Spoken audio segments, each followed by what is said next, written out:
again, SGCM Ayala, and this church exists to know God more and make Him known. And for this month of May, I believe everyone knows na nasa series tayo ngayon na What is a Woman? What is a woman? So preaching recap muna tayo. Naalala niyo pa ba yung mga tinuro ng mga preachers natin previous Sundays? Naalala pa ba natin? So, hindi na. So, kailangan mag-preaching recap nga talaga tayo. So, nasa third installment na po tayo ng series natin. And our first preacher, which is our beautiful sister in the Lord, Preacher Beng, explained to us kung paano binild ng Panginoon ang isang babae. Tama ba? And we learned that a woman is built as an image bearer of God, a suitable helper, and a life giver. We also heard last Sunday, and very fresh pa, as a woman as a mother. And of course, bibigyan natin ng papugay or salute yung mga nanay natin. So their rule as a mother, they are a life giver, homemaker, and a spiritual influencer. Amen. Naalala na ba natin? Amen. So before anything else, I'd like to invite everyone to please join me in prayer. Heavenly Father, Lord, we thank you, God, for your goodness, for your mercy, for your love, O God, for your faithfulness, O Lord. And thank you, O God, Lord, for the beautiful experience of worship, O God. Lord, thank you that indeed worship is not centered on what we do for you, but Lord, centered it is, O God, on who you are, O Lord. God, we surrender, Lord, our hearts before you this morning, God. Lord, feel free, God, to touch our heart.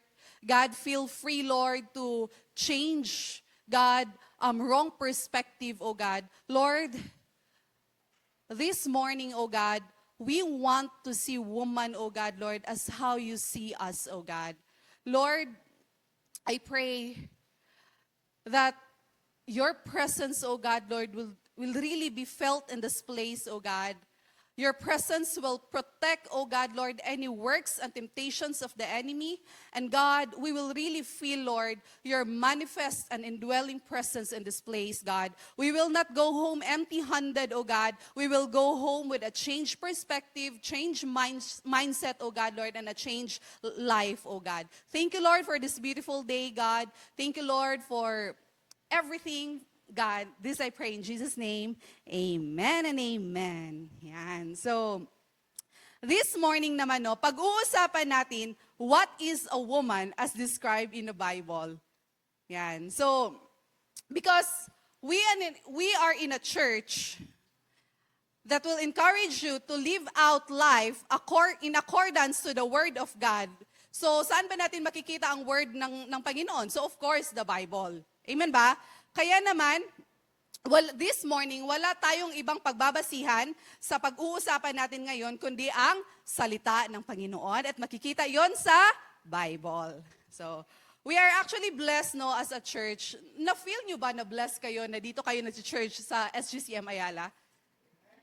Ako, while preparing this series, I am actually blessed that I attend here.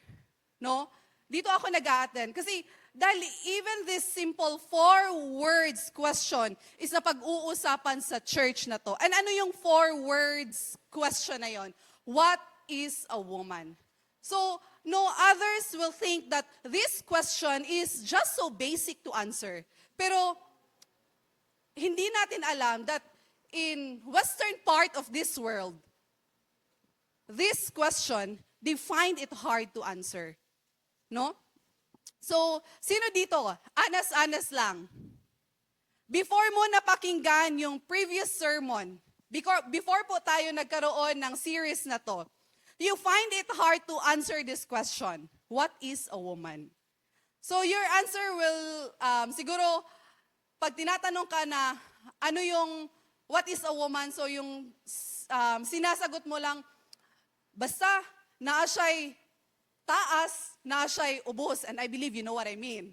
Basta naa sa taas, naa sa ubos nga wala sa lalaki, kana babae na. 'Di ba? So, ingon ana ang that is how you answer this question. What is a woman? But we are in this world, no, na changing something in our body, in your body, becomes normal and easy. No? So if yan yung definition mo ng woman, so magiging problematic yun. Di ba? Nagigets ba natin? Amen. So if yan yung answer mo of what is a woman, nagiging problematic yun. Kasi you are living in a world na changing something in your body, even your reproductive cameroot, is, ano siya, sa tawag ni, nagiging normal na lang siya. Di ba? At nagiging mura na lang siya. So, paano yon? Or even ikaw mismo as a woman, you find it hard to describe yourself as a woman. No? Parang murag, siguro, unahin na siguro may mga babae, di ba? Parang you find it hard to answer, to describe yourself as a woman. If you try to Google the meaning of woman, merong isang dictionary na ito yung meaning niya. Shopee. Yan. So try niyong i-Google ang meaning ng woman. So, ito yung meaning ng woman sa dictionary na to. And that dictionary is the Cambridge Dictionary. And how many of you here are using this dictionary as your reference in your research? So, siguro wala kasi hindi tayo nagre-research. Oh, so, yan. But this is their definition, what is a woman. So, sabi pa dito, an adult who lives and identifies as female, though they may have been said to have a different sex at birth. So, yung mga examples niya, no? She was the first trans woman elected to a national office. So, example niya, trans woman. So, we know that trans woman is not actually woman. No? Base sa kung paano dinesign ni God. No? Pero yan yung naging example niya. Mary is a woman who was assigned male at birth. So, grabe yung mga niya, no? So, ang definition daw, I believe, no, sabotable naman to, pero i-expand ko lang. Sabi dito, an adult who lives and identifies as female, though they may have been said to have a different sex at birth. So, ganito daw, you are a woman if feel mo, if namuhay ka na parang babae. And if in-identify ka ng society na babae, kahit kahit lalaki ka pinanganak, you are a woman. So ganyan daw ganyan dinefine ng Cambridge Dictionary ang woman. So according to the author of this meaning, they changed the meaning of a new man and woman to reflect the reality of this world. Grabe, no? The author of this dictionary na usually ginagamit natin sa mga research natin is siya na mismo, ang meaning na mismo ang nag-adjust sa kung ano yung reality ng mundo ngayon. Pwede pala yun? Pwede pala yun, no? Na ma-change ang meaning. So, nag-iiba pala ang meaning, no? That is why, church, many women today are actually struggling on their identity as a woman. Because may mga description of a woman na ganito. Many women today are not so sure how to be a woman anymore. And one of the reasons kung bakit may mga dysfunction is because of the social structure that oppresses woman to be a woman. So may mga tinatawag daw tayong may mga tinatawag daw na woman oppressors ang society. So, isa sa mga woman oppressors ng society is first, the government. So, in other country, no, we praise God because we don't experience and feel that in this country. So, in other country, woman cannot be a political leader. In other country, woman cannot be a CEO kahit na ilang masteral at doctors pa yung natapos mo. Kahit pag-aano ka katalino, woman cannot be a CEO or they find it hard to be a leader in their community. So, another thing na hinohold ng government about woman is that woman cannot give opinion. No? Hindi inaalaw ang woman na magsalita. And in China, ito ni-research ko talaga to. In China, legal po sa government ng China, kasi meron silang tinatawag na one-child policy before pa. So meron silang, dahil overpopulated na ang China, meron silang tinatawag na one-child policy. And ano ang ginagawa doon sa mga babae?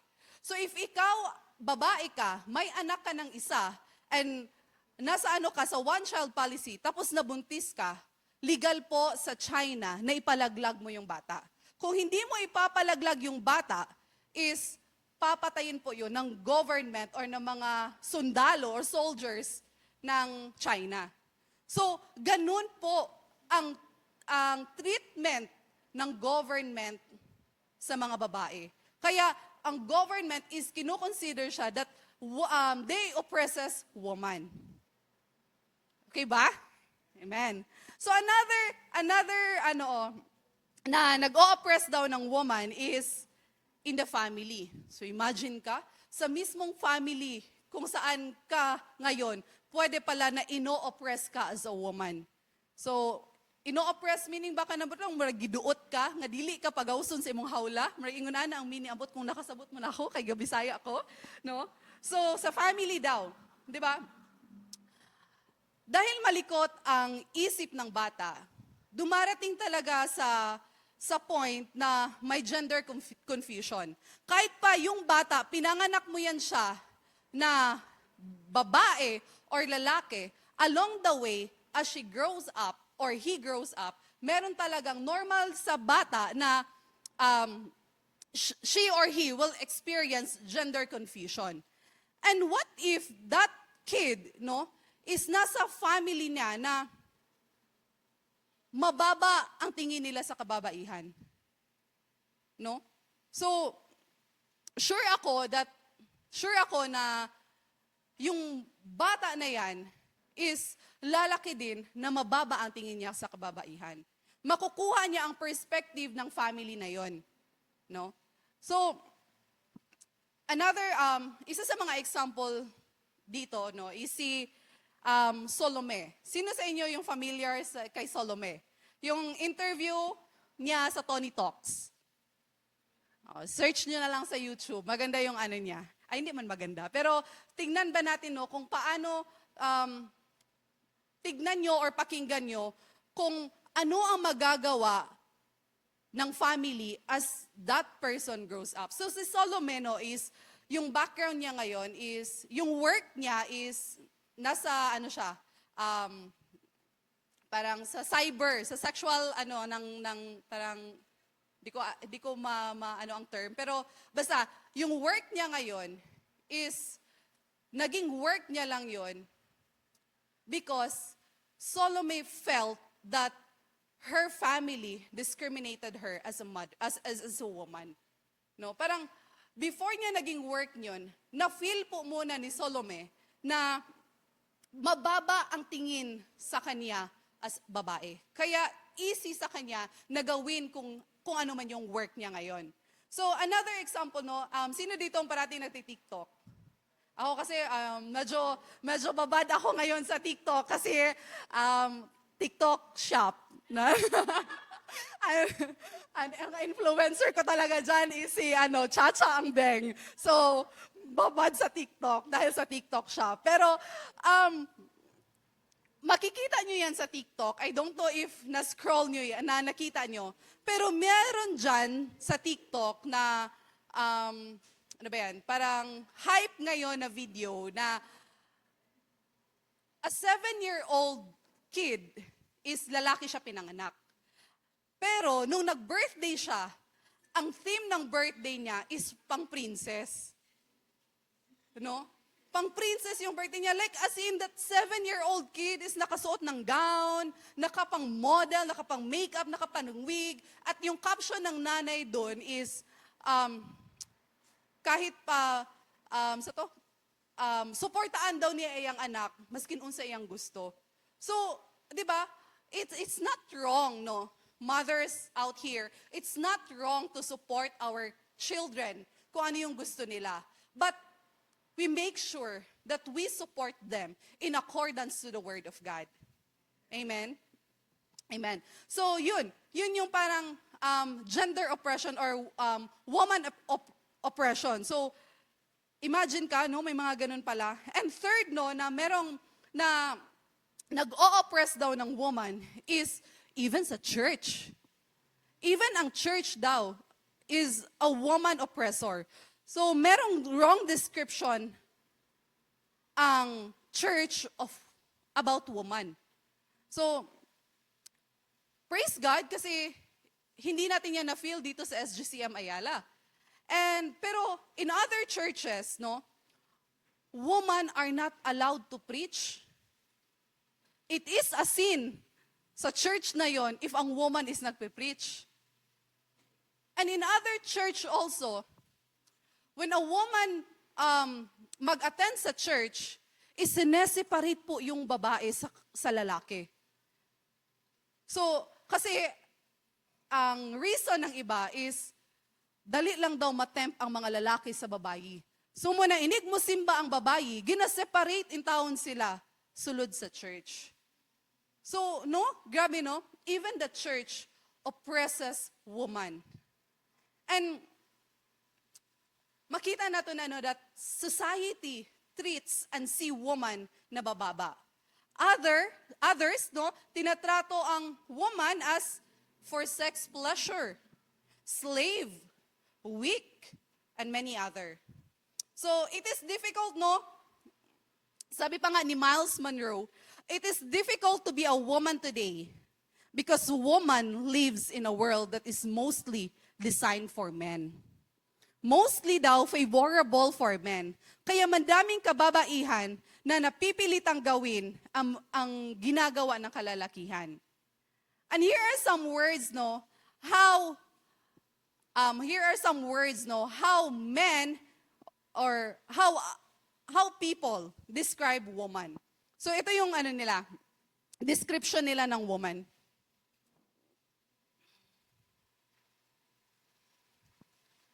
Yan. 1, 2, 3. Yan. So makita lang ba? Klaro lang ba? So others, no, dinidescribe nila ang woman as bossy. Bossy daw ang mga babae. Others, dinidescribe nila ang woman as vain. Kaya ang daming mga spa at salon for woman kasi ang mga babae daw very vain. No? Next is, dinidescribe nila ang woman as nagger, yaw-yawan. No, lang. So, next is Kati. So, dili na siya iring ha. So, ang meaning ana is moody daw ang woman. Next is Ditzi. Makakalimutin. Tanga-tanga daw ang mga babae. Next is Fisty. Quarrelsome. Aggressive daw. Parating may pinaglalaban ang mga babae. So, pagkausapin mo daw ang mga babae, parati daw may pinaglalaban. Dali na masuko. Next is, ang mga babae daw, according to the society, is high maintenance. No?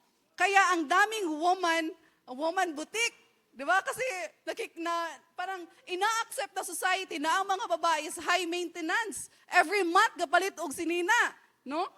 So, next is hysterical. So, ang hysterical is OA mag-react. So, ang mga babae daw is OA. Next is over-emotional.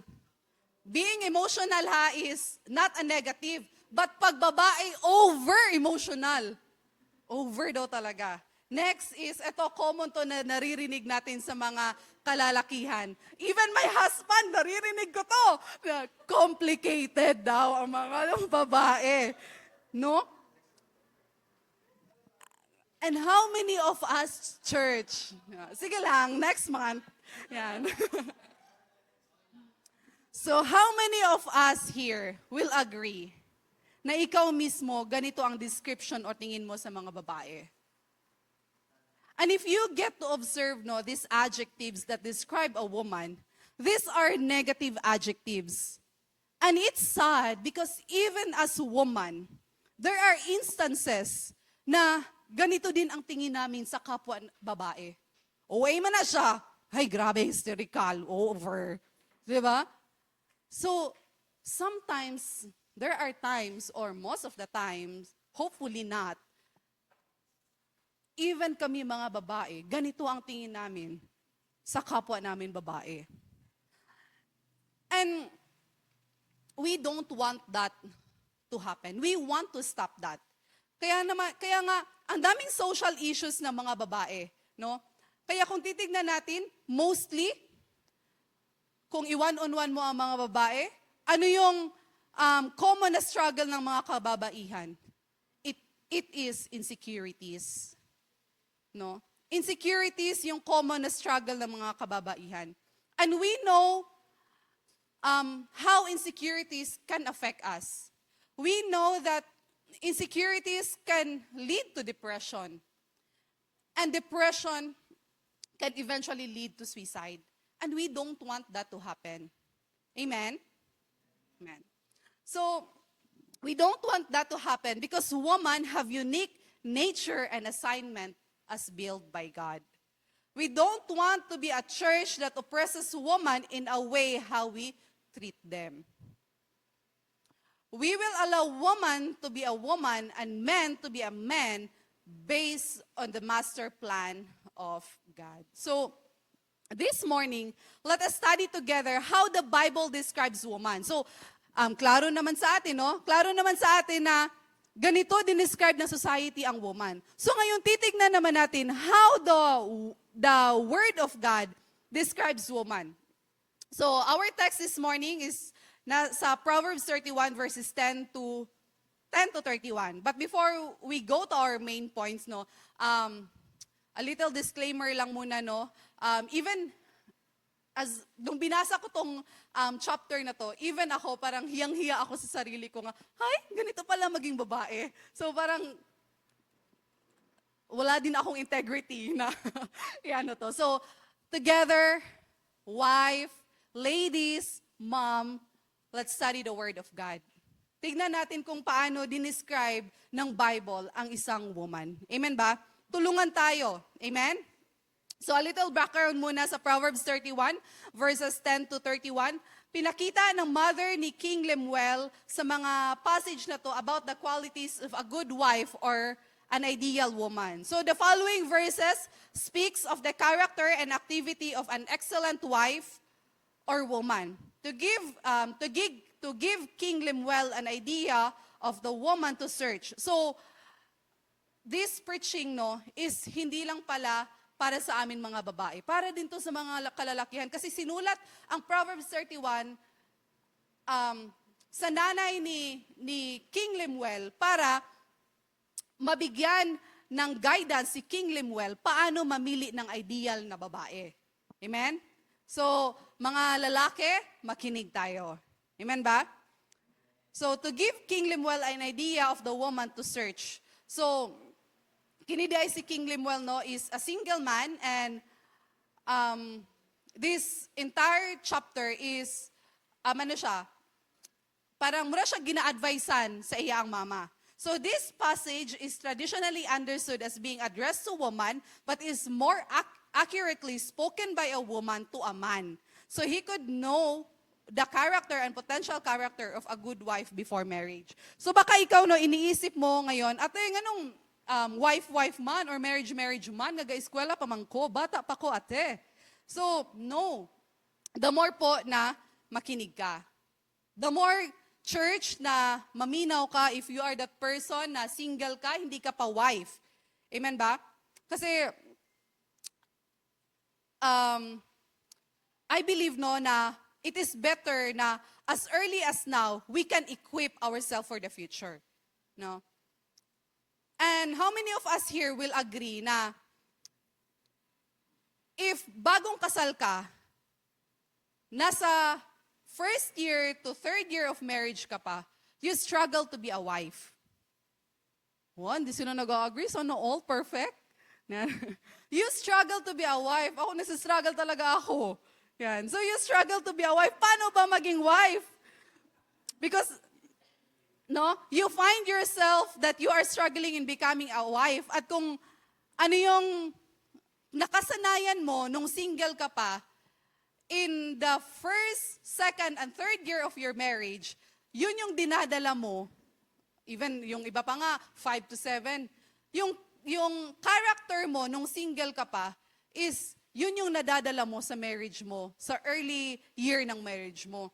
Kaya, it is proper for single woman out there, even students, that as early as now, you practice or you are doing things that a wife is doing. So, in Proverbs 31 verse 10, sabi pa dito in Message Bible, a good woman is hard to find and worth far more than diamonds. So some other translation po, ginamit ang word na wife. So, klaro dyan, mahirap daw makahanap ng mabuting asawa. And ladies and gentlemen, klaro po sa verse na yan, na tayo po mga babae ang hinahanap. Hindi po tayo ang naghahanap. Amen? Amen. Klaro ha? Klaro, ladies? Tayo ang hinahanap, hindi tayo ang nag-e-effort na maghanap. Amen? Sabi dyan, and worth far more than diamonds. So other translation, ginamit is rubies or precious stone. Ikaw na excellent wife or woman is described as precious stone. Worth far more than pa. So, if a good woman is hard to find, if a good woman is hinahanap siya at hindi siya ang naghahanap, this will tell us, church, that while hinahanap tayo ng hinahanap ka, ako pala may nakahanap na sa akin. So while hinahanap ka, So this will tell us, church, that while hinahanap ka, woman, it is possible that you are doing what an excellent wife is doing. Dili man siguro wife ang status sa imong life karon, possible siya nga maskin dili wife ang status sa life nimo karon, you can do what an excellent wife is doing. Klaro po? Single ladies? Amen. Amen. Bang. So, wala po yan sa status. It's just that the kind of woman that is described here by the mother of King Lemuel is a wife. So, wala yan siya sa status. So, now po, how is Proverbs 31 woman being described here sa Proverbs 31? Or the Bible description of a woman. So first, we can see that a biblical woman walks faithfully. In Proverbs 31 verses 11 to 12 in New King James Version, the heart of her husband safely trusts her, so he will have no lack of gain. She does him good and not evil all the days of her life. All the days of her life. So kailan ba natin masasabi na faithful ang isang tao? 'Di ba? When we see consistency and loyalty. So makita na to sa verse diri that the kind of woman being described here is trustworthy. Trust, her husband can trust here. Pero wala lang nag-stop na her husband can trust her. But meron pang dinagdag na word na safely trust her. So dili lang masaligan, kundili panatag na masaligan ang asawa or a woman, panatag na masaligan. So, sabi pa dyan, he will have no lack of gain. No? Ay, before muna tayo doon sa next na sentence. Panatag na mapagkakatiwalaan ang woman as described sa Proverbs sa verse na yan, sa verse 10. So, ikaw po ngayon, woman, kung ano man yung status ng life mo, single ka man, wife ka man, or mommy ka man, no? Are you walking in a way na mapagkakatiwalaan ka ng panatag? No? Or you have this feeling that your husband cannot trust you dahil sa kaka-check out mo sa Shopee? No. So, parang, hindi lang sa wife, even sa mga single ladies, feeling mo ba, pag makikipaghalubilo ka sa mga tao, you can feel that feeling sa kanila that panatag kang mapagkakatiwalaan? No, so hindi ko yan masagot. So, sagutin nyo yan sa sarili nyo. And sabi pa sa next na sentence, so he will have no lack of gain. So the husband sees her wife as gain. Gain daw ang kanyang wife. So husband, ito tanong sa mga husband, do you see your wife as a gain or do you see your wife as a burden? No? Some men, some husband, reality, they see woman as a burden because ang taas daw ng demand ng mga babae. Kaya burden ang mga babae. And ladies, no, ganito pala dapat. We should not be a burden to a man. So dapat, before ka maging wife, i-practice mo muna sa sarili mo na hindi ka maging burden. Yung ikaw mismo sa self mo, hindi mo mararamdaman na burden ka. Amen ba? That's why woman, kailangan nating, go out and work and explore and enjoy your singleness. Amen? Amen ba? Amen. So, sa next na sentence sinabi dyan, she does him good and not evil all the days of her life. Highlight natin yung word na all the days of her life. So, woman is doing good to her husband all the days of her life. Meaning, consistent ang paggawa ng kabutihan, hindi seasonal. Hindi lang pag may kailangan ka, tsaka lang magpapakita ng kabutihan. Wife, I'm speaking to myself. Joke lang. So, hindi lang na pag may hihingin ka sa husband mo na pang Shopee, tsaka mo lang siya paglulutuan. No? Amen. Amen. So we are to be faithful helper to our husband. No, to the unmarried, you are to be faithful helper to your brothers and sisters in Christ. You are to be faithful to respect your husband. You are faithful to submit to your husband. And I believe, as clearly as now, ladies, you cannot be, as early as now, you cannot be faithful to your husband if ngayon pa lang hindi ka na faithful as a Christian. No? Or your walk in the Lord. No? I'm not saying na perfect ang walk mo kay Lord, hindi ka nagkakamali, but what I'm saying here is that whatever happens, whatever the season of your life, you will choose to be loyal to God. You will choose to be consistent and committed to Christ. So if you get to search, faithful woman stories in the Bible, you can see common things in their story. Their faithfulness is shown to their obedience or submission to their first lover, which is their God. which is God. No? So woman, ladies, hindi ka man wife or mom ngayon. For you to be a faithful wife, as early as now, you need to practice, to work out your faithfulness as a Christian, as a follower of God.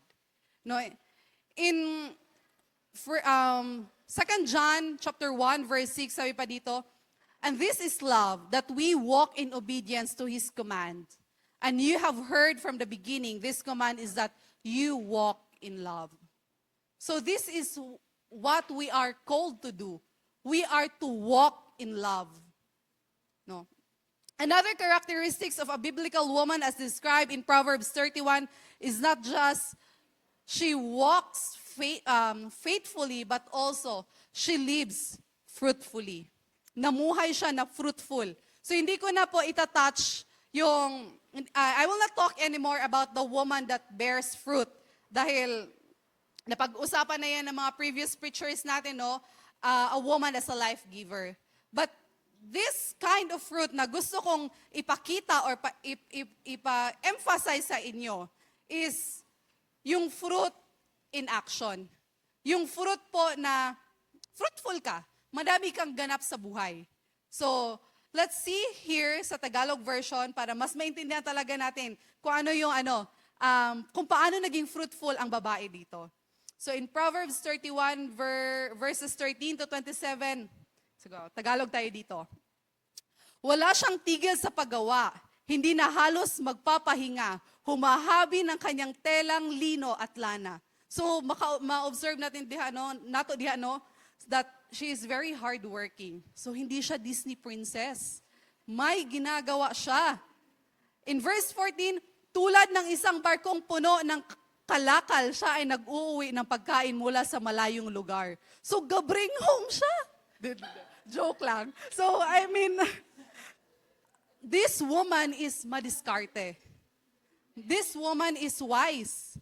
In verse 15, sabi pa ito, bago pa sumikat ang araw, inihahanda na ang pagkain ng buo niyang sambahayan, pati ang gawain ng mga katulong sa bahay. Grabe, early siya gamata. So ako di dyan ko makarelate, ani. So, early siya gamata. So ang mga babae, so gidescribe ang babae diri as early gamata. Very homemaker si auntie. No? Maski na siya'y katulong, siya mismo ang gahanda sa kung unsay buhaton sa iyang mga katulong. Grabe.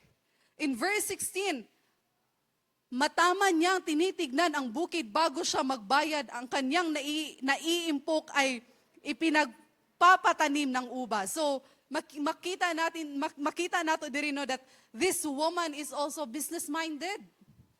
No? In 17, gayon pa may naiingatan ang kamay at katawan upang matupad ang lahat ng kanyang tungkulin araw-araw.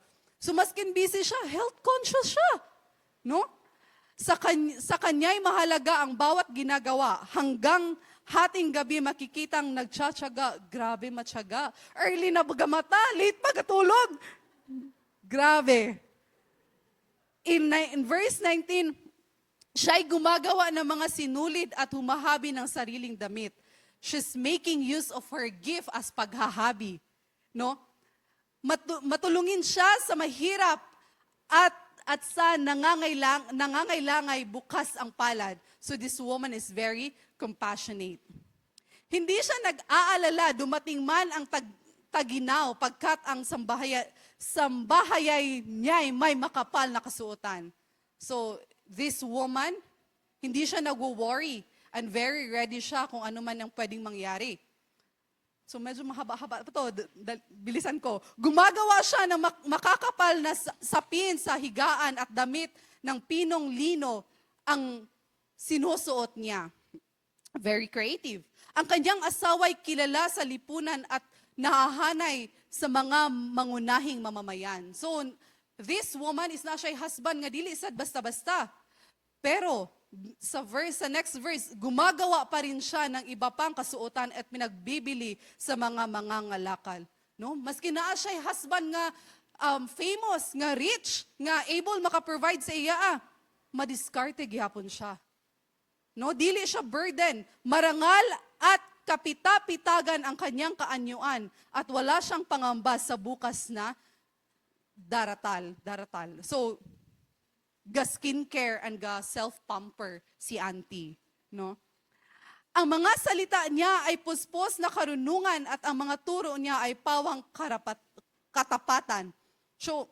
So she speaks with a sense, no? Hindi siya gossiper, hindi siya marites. Or whenever she communicate it with wisdom and with kindness. So last verse, sinubaybayan niyang mabuti ang kanyang sambahayan at hindi tumitigil sa paggawa araw-araw. So dili jud siya mahimutang. So grabe ka excellent ang wife nga gi-describe diri sa Proverbs 31. And ang masasabi ko lang, sana all. Sana all. So share ko lang nung nasa engagement era kami ni Kevin. Ito yung naging devo ko right after the engagement. So hindi ko alam kung bakit ito yung naging devo ko. Pinapakita ba ni Lord sa akin na hindi madali maging wife or mura jud to ang ginapakita ni Lord sa ako. So murag ang ako ato is hala Lord no, dili jud ay lali mahimong wife. And maka-pressure. So ikaw pa pod as you are reading this verse, na pressure ba ka karon? Na-pressure ba ka? Single ladies? No? Mga mga natin, chosen dyan, na babae, na ano ka ba? Na yan? Na-pressure? No? So, ayaw lang kayo ka-pressure. Kasi, ang ginapakita lang dyan diri sa verse, is, pinapakita lang ng verse na to, is, kung gaano ka-fruitful ang woman na to. Kung gaano siya ka-fruitful. So, yung highlight talaga ng passage na to is ang pagiging productive ng woman.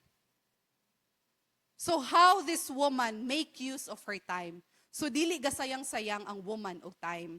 And when we say fruitful church, based on the biblical description, fruitfulness can be a sign of life. Di ba? Pag manganak ang babae, ang bata is fruitful, fruit niya. So, ingon na ang description sa fruitfulness. And in other description of fruitfulness, it is a source of deep satisfaction. It is a fulfillment of purpose, God's purpose for a man. So, woman, this will tell us that God designed us to be fruitful. Amen? We are not to live out a life that procrastinate. No, dili magsigig later na, unya na. I'm speaking to myself again. So, we are not that kind of woman na idle. No? Woman in this place, we have assignment based on how God designed us. We have assignment based on how God designed us. This woman na describe dito sa Proverbs 31 is very busy and hardworking. Early nagamata, late pagatulog. Because this woman understand that she is designed by God to be fruitful. Her purpose is to be fruitful. And yun yung nililive out niya. Kaya niya nagagawa ang mga bagay na to. So, we can observe sa text na to, na parang OA naman talaga ang pagiging fruitful niya, parang over na, parang exaggerated na talaga ang pagiging fruitful niya. But this will tell us, church, that if a person knows her purpose, if a woman knows her purpose, she can do extra in doing it. For her, it's satisfaction. Kaya parang nakikita natin, OA na, pero para sa kanya, satisfaction yan. Kasi that woman described her is, she knows her purpose. Hindi naging mahirap sa kanya ang maging fruitful because this woman is wired that it's her purpose to live out a fruitful life. Amen? So, woman, no, this sa bagong henerasyon. Woman na nakikinig sa akin ngayon, we are not called to be tapulan. We are not designed by God to be a lazy woman, to procrastinate, no? Our previous preacher tinuro sa atin that woman is a suitable helper. Hindi lang siya helper, but a suitable helper. Ang minimin po dito is hindi po helper na katulong ha, but ang minimin po dito na suitable helper is helper na katuwang at hindi katulong. Iba yung katulong, iba yung katuwang. And as woman, we are called katuwang to our husband, no? Pero if ikaw tong babae ngayon karon nga wala pa kay husband pero wala kay alam sa life, tapulan ka, so how can you be a katuwang in the future? 'Di ba?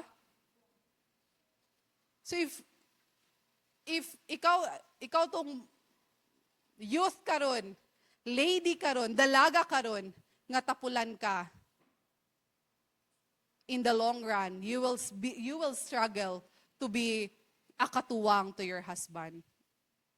Also, church, sa mga men na wala pang ka-fling-fling dyan, if ikaw yung lalaki ngayon na may inaay ka, and nakita mo ang inaay mo na medyo tapulan siya, wag, masisira ang buhay mo. Joke lang.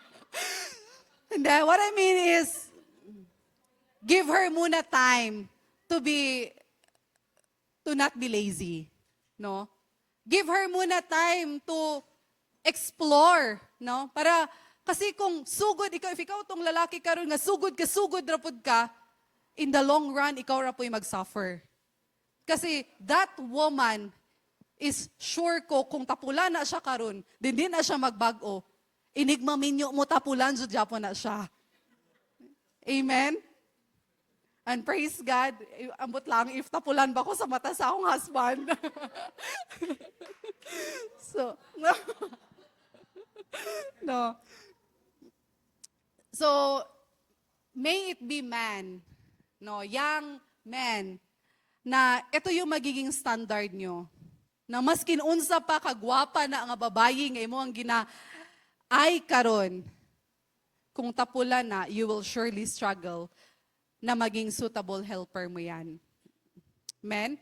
Kaya isip-isip muna, men. So please lang, ladies, also, if you're mga chosen gen na babae, if your parents is teaching you to work sa mga gawaing bahay, take it as your training ground.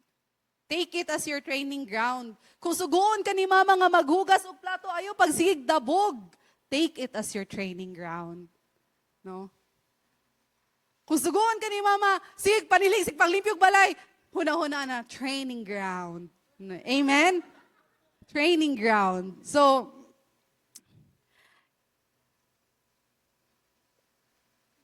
no, makita na to diri no, na hindi pala maganda sa mata yung Disney princess ka lang sa bahay. No? Kasi tayo mga babae, gusto talaga natin na princess tayo sa bahay.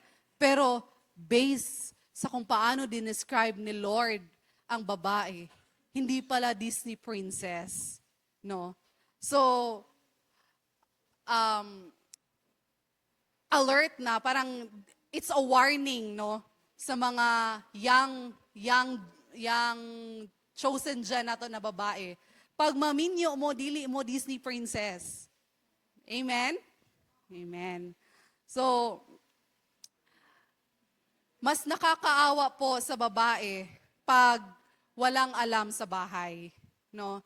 And sa mga mommy at daddy po natin na nakikinig dyan, if meron po kayong anak na babae, And I know that you love them so much. Please, please, please, allow them to work sa mga gawaing bahay. It is your way of showing to them that you love them. Amen? Amen. So, in Titus chapter 2, verses 3 to 5, sabi pa dito in NLT version, similarly, teach the older woman to live in a way that honors God. They must not slander others to be heavy drinkers. Instead, they should teach others what is good. This older woman must train the younger woman to love their husband and their children, to live wisely and be pure, to work in their homes. Claro ha? To work in their homes, to do good and to be submissive to their husband. Then they will not bring shame in the word of God. So, another term no, ginamit ang gossiper, magsige marites. So, klaro diya ano, nga tudlo sa ato sa word ni Lord na mga babayi, dili magsigi og panglibak. O dili daw magsigi hinubog. Palahubog day mga babayi, no? So, moms in the future, moms and future moms, you and your children, ikaw po ang first model and instructor ng iyong anak. So, my prayer is that when your daughter no is tinitignan ang buhay mo, tinitignan kung paano ka namuhay as a woman, sana they will see you as a great model and an instructor and a godly instructor, no? Kasi ako no when atong nagminyo ako, pero medyo na ako ginaingon ni Kevin nga, hala, makita man ako akong mama sa kung unsa ko karon. And it's normal day siya. Kung unknowingly na hindi mo ginagawa ang kung ano yung ginagawa ng nanay mo, pero in the marriage, pag ikaw na yung andun, nagagawa mo pala unknowingly. So dapat pala, mom and future mom, we need to live out a life that is worthy to emulate and follow by our daughter. Amen? Amen. So, lastly, no, a biblical woman as described in Proverbs 31 is not just that she walks faithfully, she lives fruitfully, but also she trusts fearlessly. So in Proverbs 31, verse 28 to 31, sabi pa dyan, in NIV translation, no. Her children arise and call her blessed. Her husband also and he praises her. Many women do noble things, but you surpass them all. Charm is deceptive and beauty is fleeting, but a woman who fears the Lord is to be praised. Honor her for all that her hands have done, and let her works bring her praise to the city gate. Ganda ng pagkasabi, no? Pagandahin pa natin yan. Dito sa Message Translation, ganito sinabi, her children respect and bless her. Her husband joins in with words of praise. Parating pinipraise ang wife na to. Many women have done wonderful things, but you outclass them all. Charm can mislead and beauty soon fades. The woman to be admired and be praised is the woman who lives in the fear of God. Klarong-klaro. The woman is to be admired and praised is the woman who lives in the fear of God. This part here is actually the conclusion of the entire chapter sa Proverbs 31. The reason behind everything, kung bakit ganon ka-fruitful ang woman na dinescribe dito, kung bakit ganon siya ka-super woman, is because of this sa pinakalas na verses. This is the reason behind everything, why this woman is like this, no? Because she fears her God. And in previous passage, no, makikita natin na yung paano dinescribe ng mother ni King Lemuel ang woman na to is just a result of her attitude towards her relationship to her king, to her God, no? And kung sabihin po natin na fear, ang fear po na tinutukoy dito is dili ka kanang mahadlok nga talawan. But ang fear po na tinutukoy dito is you as a woman, you are in awe of God. Ang fear po na tinutukoy dito is a woman na merong respect sa Panginoon. A woman na may reverence po sa Panginoon. And the fact that this woman fears God, this will also tells us that this woman is meron siyang relationship kay God. No? Kasi paano siya magkakaroon ng in-awe or reverence kay God kung wala siyang relationship kay God, no? So, ladies, wife and mom, I know makaka-relate talaga ako that we invest so much, no, on things that can make us feel good and beautiful, di ba? Bumibili talaga tayo, normal talaga sa atin yan mga babae, no? Pero klarong-klaro po sa atin dito that the real beauty and charm is the one that revere God. The real beauty is kanang naay kahadlok sa Ginoo. Amen? But I am not saying na dili na lang ka magpagwapa kay sige na lang kagkahadlok sa Ginoo. Pwede gyapon ta mag-Watson. Pwede gyapon mag-check out sa Shopee. Basta i-prioritize lang ang pag-develop sa imong relationship kay God. Amen? No, pwede gyapon ka mag-Shein. Pwede gyapon mag-mine sa mga live selling sa Facebook. Pwede ka mag-mine.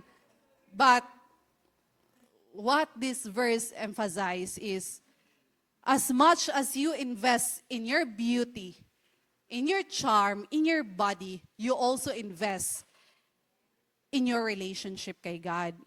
Amen?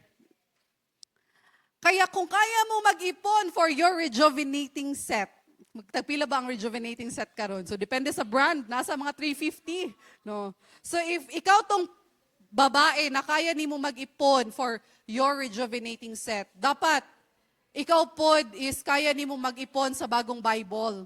Amen? If kaya nimo nga mag-ayos mga babae, 1 to 2 hours minimum. Dapat minimum pod nga 1 to 2 hours ka ga-pray. Amen?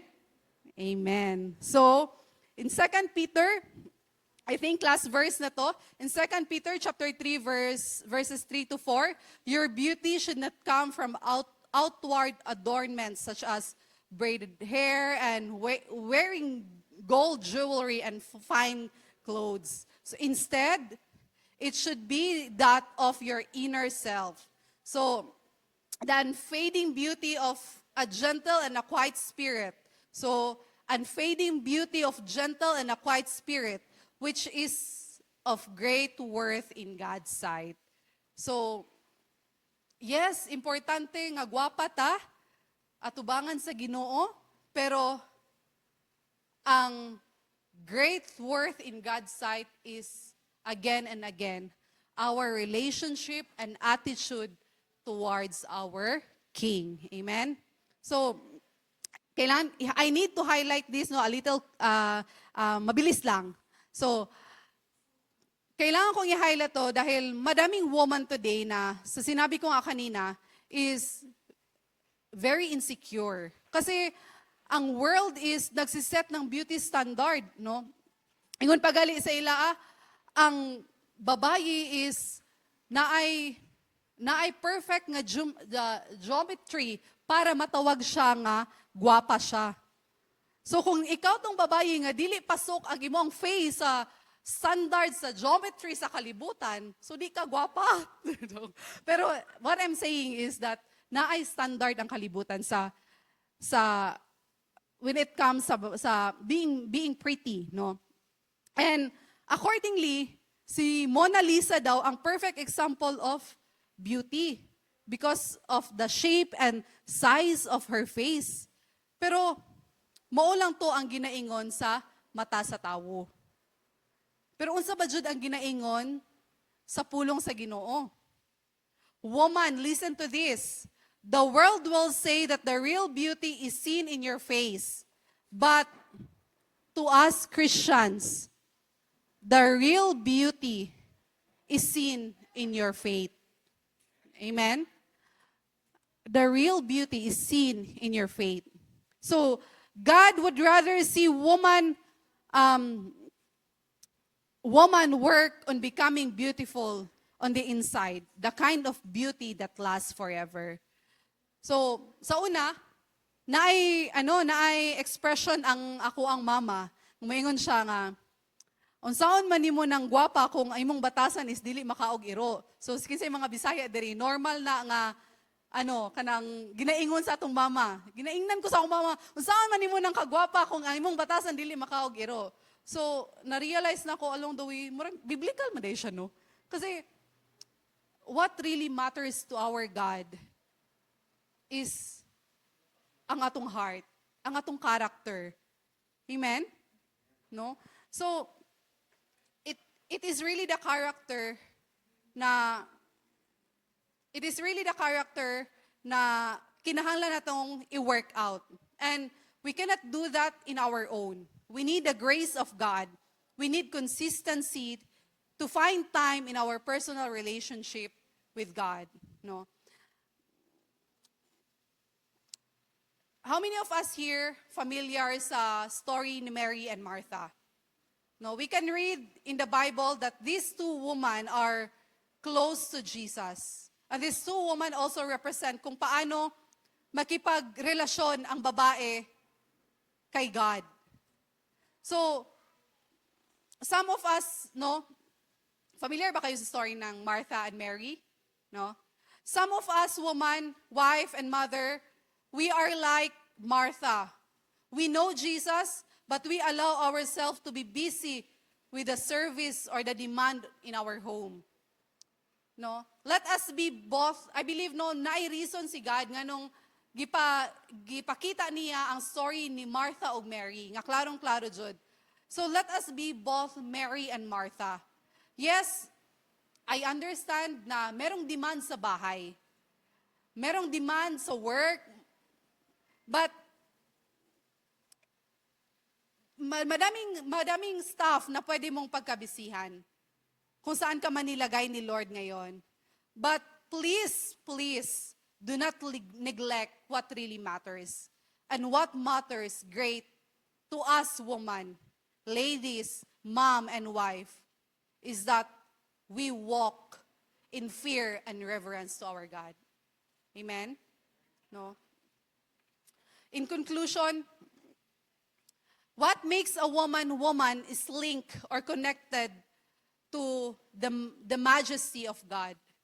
A woman exists in order to display the glory of her God. Again, tayo po mga babae, nag-i-exist po tayo in order to display the glory of our God.